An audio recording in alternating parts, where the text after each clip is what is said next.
বর্তমান বিশ্ব রাজনীতিতে শক্তি নির্ভর আন্তর্জাতিক ব্যবস্থা নতুন করে প্রকাশ পাচ্ছে, যেখানে আইন ও নীতির চেয়ে শক্তি ও প্রভাবই প্রধান। শক্তি নির্ভর এই ব্যবস্থায় স্পষ্ট হয়েছে সম্প্রতি ভেনেজুয়েলায় মাদুরোর বিরুদ্ধে যুক্তরাষ্ট্রের সামরিক হস্তক্ষেপে। সংবাদ মাধ্যম আরটির প্রতিবেদনে উঠে এসেছে এসব তথ্য।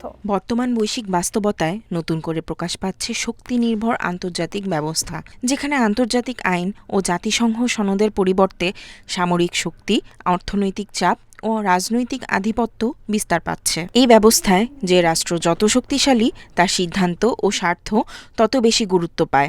সম্প্রতি ভেনেজুয়েলায় প্রেসিডেন্ট নিকোলা মাদুরোকে অপহরণে যুক্তরাষ্ট্রের সামরিক হস্তক্ষেপ এই শক্তি নির্ভর আন্তর্জাতিক ব্যবস্থার সবচেয়ে বড় উদাহরণ এবং জাতিসংঘ সনদের স্পষ্ট লঙ্ঘন।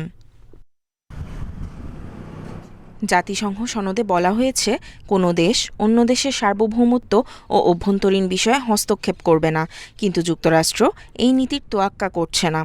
কারণে অকারণে বিভিন্ন দেশকে সামরিক শক্তি কিংবা অর্থনৈতিক চাপের হুমকি দিয়ে যাচ্ছে। এমন পদক্ষেপ প্রমাণ করে শক্তি নিয়ন্ত্রণের মূল ভিত্তি। যুক্তরাষ্ট্র ২০২৫ সালের ন্যাশনাল সিকিউরিটি স্ট্র্যাটেজিতে মনোরো নীতি ব্যবহার করেছে।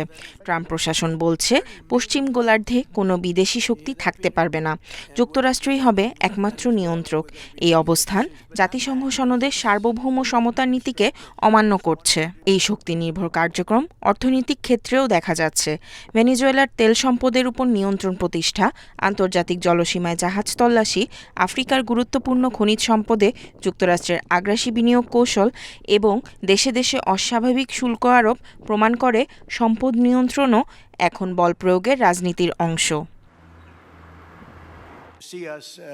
আন্তর্জাতিক বহু সংস্থা থেকে যুক্তরাষ্ট্রের সরে দাঁড়ানো এবং মার্কিন নেতৃত্বের আন্তর্জাতিক আইন নয়, শক্তি বিশ্ব শাসন করে এমন বক্তব্য ইঙ্গিত দেয় যুক্তরাষ্ট্র সচেতনভাবেই আন্তর্জাতিক আইন লঙ্ঘন করছে।